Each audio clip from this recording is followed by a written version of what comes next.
Hello everyone. So today's topic of discussion is the climate concerns for Assam. Now recently a study was conducted by IIT Guwahati, and this study was conducted in collaboration with IIT Mandi and with IISc Bangalore.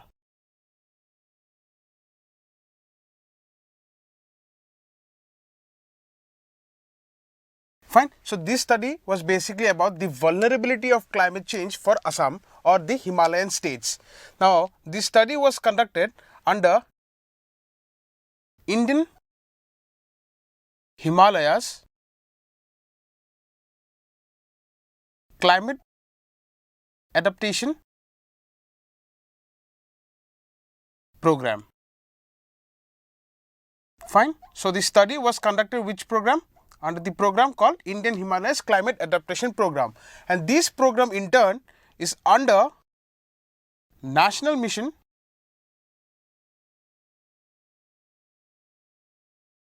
for Sustaining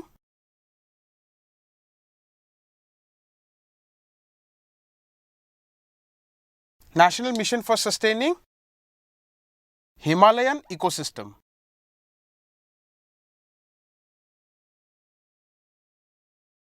Fine. So this is the background of this study. So what was this study? This study was about the Himalayan state undergoing a vulnerability towards climate change, and it was conducted under Indian Himalayas Climate Adaptation Program, and this program in turn was under the part of National Mission for Sustaining Himalayan Ecosystem. Now let us look at what this research has actually said. Now as per this research, out of all the Himalayan states, that is your Jammu and Kashmir, then your Himachal Pradesh, Uttarakhand, Arunachal, Assam was the most vulnerable state. Fine. So Assam out of all the Himalayan states was the most vulnerable with a score of around 0.72. Fine. And Assam was followed by Mizoram with a score of 0.71. Fine. Now let us look at what are the reasons behind Assam topping the list of vulnerability towards climate change. So what were the reasons given by the research? Number 1, low per capita income.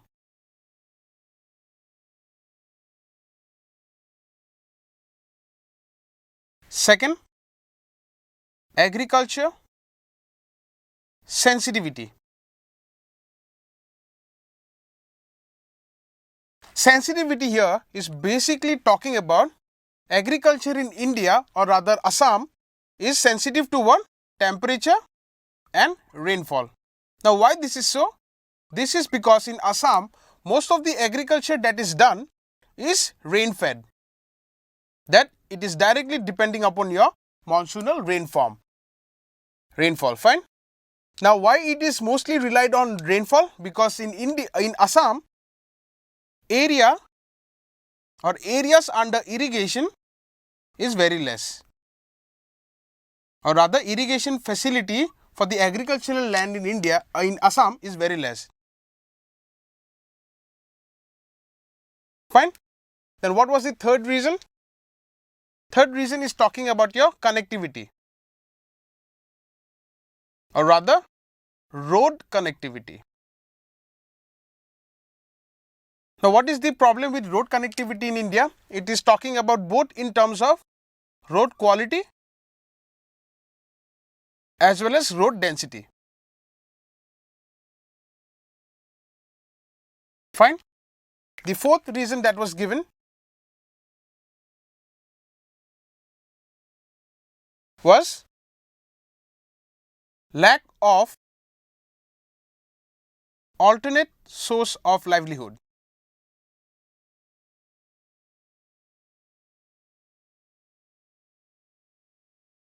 And lastly, it was talking about lack of rural, or rather farmer credit, or even if your credit was available for the farmers, farmers were taking less credit.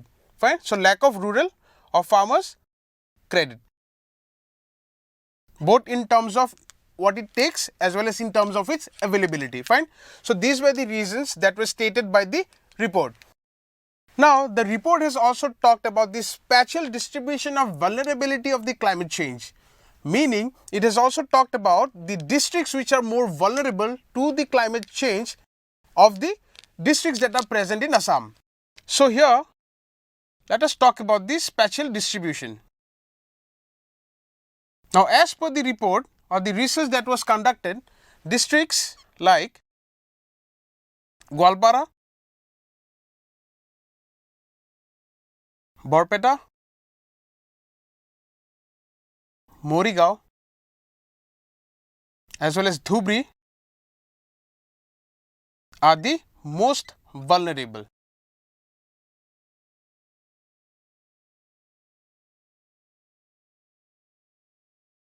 Fine.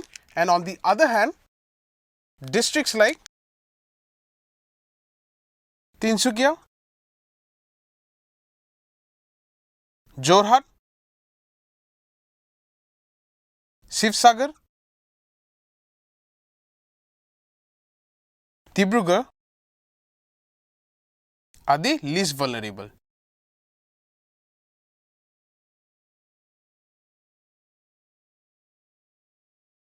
Fine. So what can be made out from this? That the lower Assam districts are more vulnerable towards climate change, whereas your upper Assam districts are less vulnerable or the least vulnerable towards your climate change. Fine. So this was your spatial distribution. So till now we have talked about the reasons why Assam is the most vulnerable of all the Himalayan states, and we have also talked about the spatial distribution. Fine. So now let us look at the consequences it can have for Assam. So the next topic is consequences. So what can be your consequence? First can be your agriculture. Fine. So agriculture, income as well as productivity both will decrease. Fine. Now remember that more than 80% of Assam population is directly or indirectly related to agriculture. As a result of this, what would happen? Most of the people in India, especially your rural Assam, would suffer. Fine. Because 80% of the Assamese people are directly or indirectly related with agriculture, right? Next is your tea plantation. Now the impact of climate change in terms of tea plantation can be found out from a World Bank report which states that nearly 40% or nearly there is 40% reduction in terms of tea productivity or tea production in Assam. Fine. So this was about agriculture, and then we talked about in terms of tea plantation. Third is your poor people.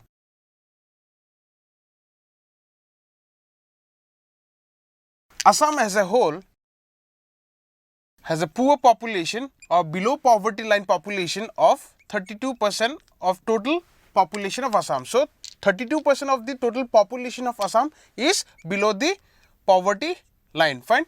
Now by common sense you can tell that no matter where your location is in the world, the most vulnerable towards climate change is your poor people of the world. Fine. So given that Assam has huge density of poor population, Assam is ranking first in your the vulnerability of climate change in the Himalayan states. Fine.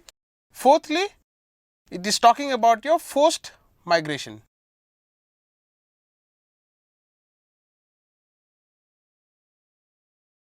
So now we have discussed all the indicators of the people who are going to face the vagaries of the climate change, right? Now, so by common sense, again you can say that the forced migration will happen to which people? Again, towards your poor people, right? Now, why forced migration is occurring?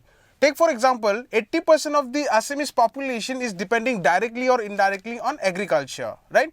Now, agriculture in India is rain-fed, that is, it is dependent upon both temperature as well as rainfall. Now, given that there is a increase in temperature and decrease in rainfall, The poor people would suffer. Why? Because it is the poor people, or rather the rural people of Assam, which is directly or indirectly mostly related with agriculture, right? So all of these indicators are directly related to each other. Fine. So forced migration is happening for the poor people because of decrease in your productivity, production, as well as agricultural land. Fine. And fifthly, we can talk about natural disasters.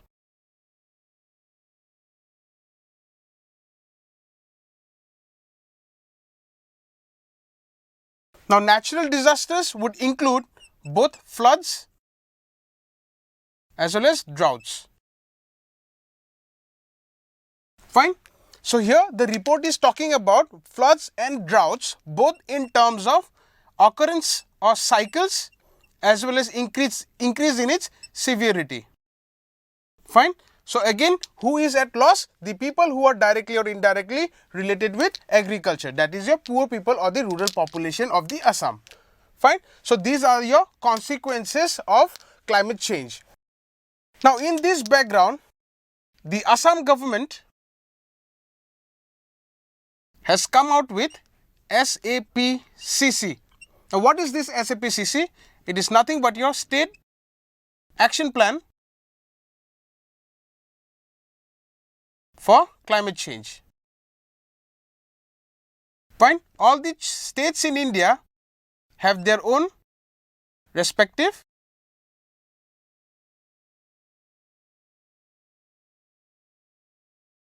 SAPCC, right? We have NAPCC, that is for the whole nation, and then we have SAPCC, that is your state action plan for climate change, right?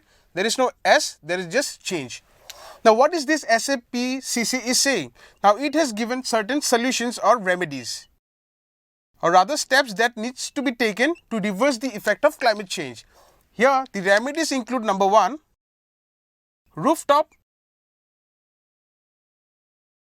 rainwater harvesting.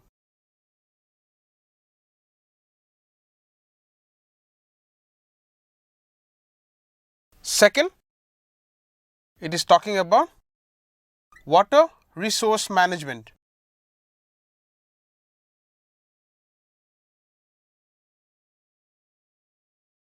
Fine. Thirdly, now see, we have NAPCC, then we have SAPCC, right? Now, the Assam government has taken the remedy of planning district level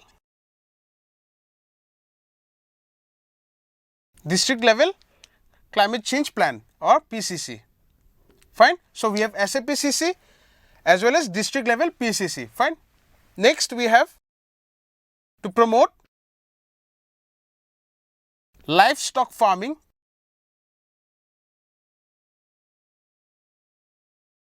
in at least 13 districts of Assam.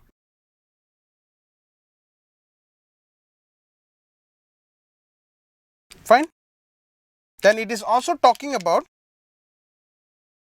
promoting horticulture in the hilly areas of Assam. Fine. So, these are some of the major recommendations or remedies that has been suggested by the Assam's SAPCC. So, now you can understand the topic of the concerns for Assam in terms of climate change. So, what are the following criteria that we have done?